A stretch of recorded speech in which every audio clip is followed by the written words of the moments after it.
Many of us move to Vermont for its rural beauty, its strong sense of community, and its independent spirit. When you travel our country and tell others you are from Vermont, usually a wistful look comes over their face as they tell you how lucky you are. But as the old New England saying goes, if you don't like the weather, wait a minute. Nothing in life is static, and as we change and grow older, our needs and interests may change as well. Clearing a snowy path when you're 70 years old is different than picking up a shovel when you're 30. Getting around to medical appointments can require considerable driving in sometimes challenging conditions.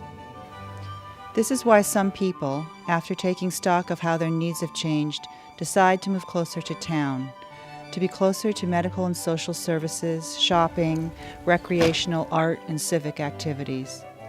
This decision is not for everyone, but for those who make it, in addition to the relief of easier day-to-day living, there are some unexpected benefits that enrich their lives.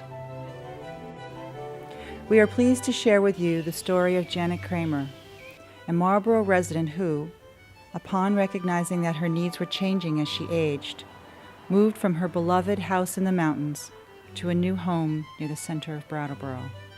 I'm Janet Cramer. I'm a 73-year-old now, resident of Brattleboro. My husband and I lived full-time in Marlboro, Vermont, in a house built on a mountaintop, and we lived there full-time for, 15 years. Al's 75, I'm 73. Getting to it meant going up dirt roads and a very steep driveway.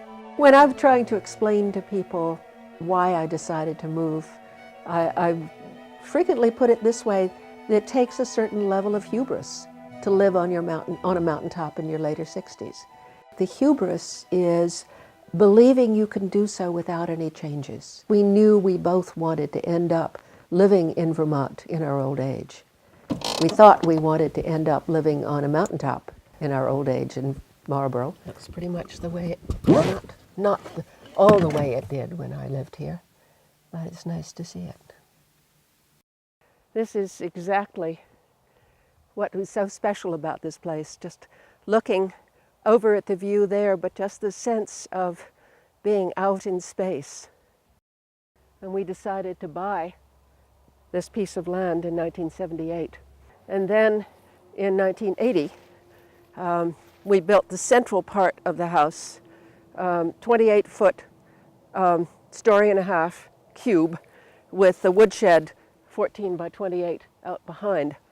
The struggle of making sure that the field gets mowed and the things get plowed and water, when it freezes up, gets unfrozen. Those are challenges of living in the country, which I'm just as happy to leave to somebody else now. The delight of building it and adding onto it and making it my own doesn't go away. That stays whether I'm living here or not. I can miss something. That's the meaning of being attached to something.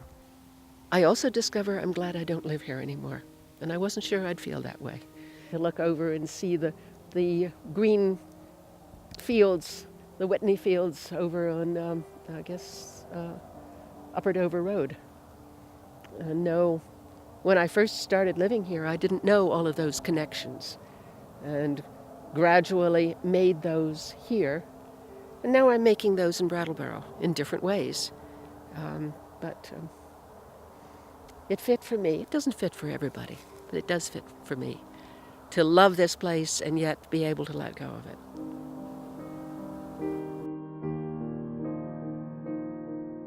We're in Morningside Commons, which is a development of 166 separate, either townhouse or apartment residences. Matter of fact, started at the same time that I moved to Marlboro full-time in 1988 after Al's foot surgery, and we had to build a ramp to get him into the bathroom. We decided we'll perch here in Morningside and then maybe find a house in Brattleboro. In March of 2002, we were the owner of this condo. And we discovered that it was where we wanted to stay instead of where we wanted to perch. it really meant deciding, okay, we're going to make it comfortable for ourselves. And one of the things we did was to move stones down from the property in Marlboro, 3 truckloads of stones down, to build the stone wall I'm sitting on, so that in many ways we kept some of the reminiscences of the places that were so I was so fond of. If you need help, help is a lot harder to get when you live out on the mountaintop. I worked for the visiting nurses and know just how difficult it was to get a homemaker to come out to someone who wanted to live alone way out where she had always lived or where he had always lived. Certainly, while I was in the hospital, it made such a difference to be able to come and go quickly. I didn't have to worry about an ambulance to get him to the hospital, and that made a big difference. I think in many ways we're doing what a lot of people are now looking to do, not because they're worried about physical things, but they're worried about being able to afford gasoline. I used to commute 143 miles round trip 5 days a week to going up to White River Junction to work as a social worker at the VA hospital there. We are so close to town. I can, if I have the time and energy, walk to my office right opposite the Common. I can walk to the theater. I can walk to the museum. If I want to, I can walk to the train station about a quarter of a mile and take a train to Manhattan. But to come to a full-time professional career later in life meant that I was able to bring a lot of life knowledge to it. And I'm not tired, so I'm delighted to continue working. And it's much easier doing that living here in town rather than having to drive back and forth the way I used to have to do it from Marlboro. As I was working as a geriatric social worker at the VA, I worked with families who would cling to the idea of staying in their home. And I heard it from my husband's doctor this morning that he was going to come out of his house feet first. That takes a lot of energy to live in a separate house for that long. And I guess I wanted to leave Marlboro while I still loved it, before it was a burden to me. I didn't realize as the taxes went up and I realized I would have had to leave it on a regular basis for a very long time in order to be able to afford to live there. And that wasn't what I wanted in a place I really loved. So I decided, okay, I'll bring the stones. They're represent part of what Marlboro has meant for me.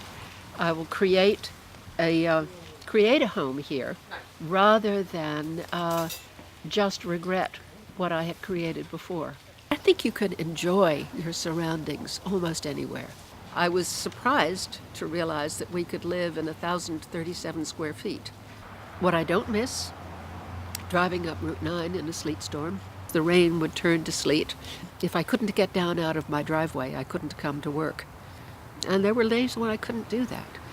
And I was told the best thing you could have in living out there is a good snowplower and a good tow truck, so that when you get caught in the mud, there was someone to pull you out. When it was snowing, someone who had made sure you could get home in the evening. Now, here in Morningside, somebody else plows. Somebody else worries about whether the grass is cut. I've learned you can have an herb garden even if you don't have a lot of space. This is a sage plant and some chives. Most of the people who have been here have been very nice.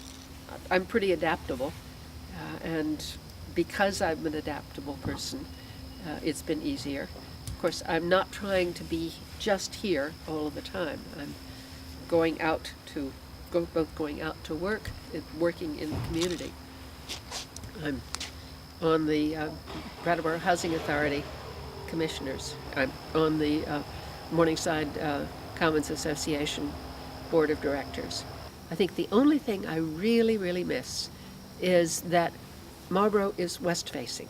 This is east-facing. So I miss my sunsets.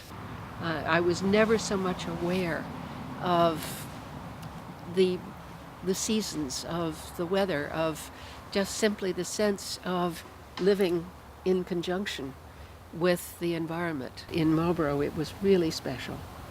What's different living down here and living up in Marlboro, my office is a little over a mile away. So when I have an hour, I can come home for lunch. I can come home and feed the cats. And now that my husband's in the hospital having had emergency surgery, I can pop in and see him and try to maintain at least a part client load.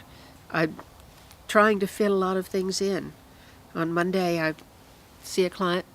I meet with the doctors at his hospital room, see 3 more clients, then go out and pick up my vegetables from the CSA. I used to have a complete vegetable garden up in Marlboro, and it was really hard not being able to grow my own vegetables, but a CSA, a community-supported agricultural farm, is a great way to do that. Thank you. And then I have a meeting of the Brattleboro Housing Authority commissioners on Monday night. It gives me an opportunity to do a bunch of different things. Until this fall, I was singing in the concert choir with Susan Bedell in St. Michael's Episcopal Church choir, both of which I just love doing.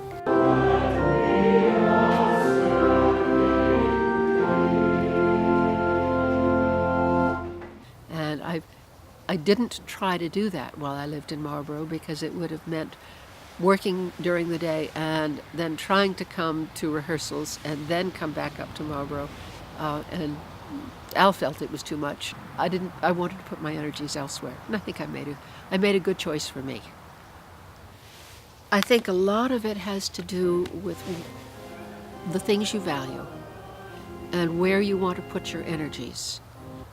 A very wise nurse helped my mother, who lived in a life care community in Maryland, when she was trying to decide, was she going to get some extra help? Was she going to try to stay independent? She finally decided, if I get extra help, then I have the energy to relate to the people I love. And I think for me, that was a deciding factor. And seeing her age wisely was a great help. She didn't try to avoid being old, but she did decide, I can embrace it. She gave up her own home. She knew her eyesight was going with glaucoma. If I move into a life care community, which means giving up a lot of independence, she had a much greater intellectual stimulation. She was able to go to the Baltimore Symphony. She was able to really have a very fulfilling life for a long time. And I'd like that to be my life.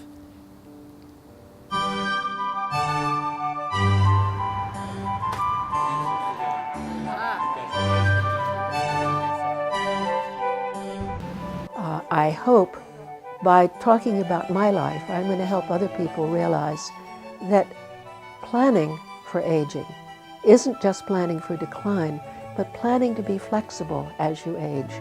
So you can do other things, give up some things in order to gain other things.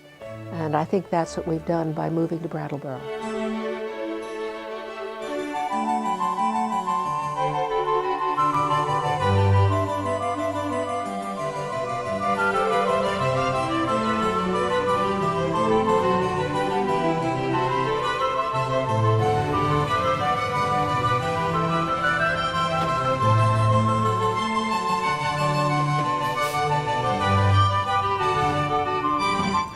One of the delights about walking around town is now Allison and Meg are the third people I've run into whom I'd love to see, and I probably wouldn't have seen them if I'd had to make a date to see them.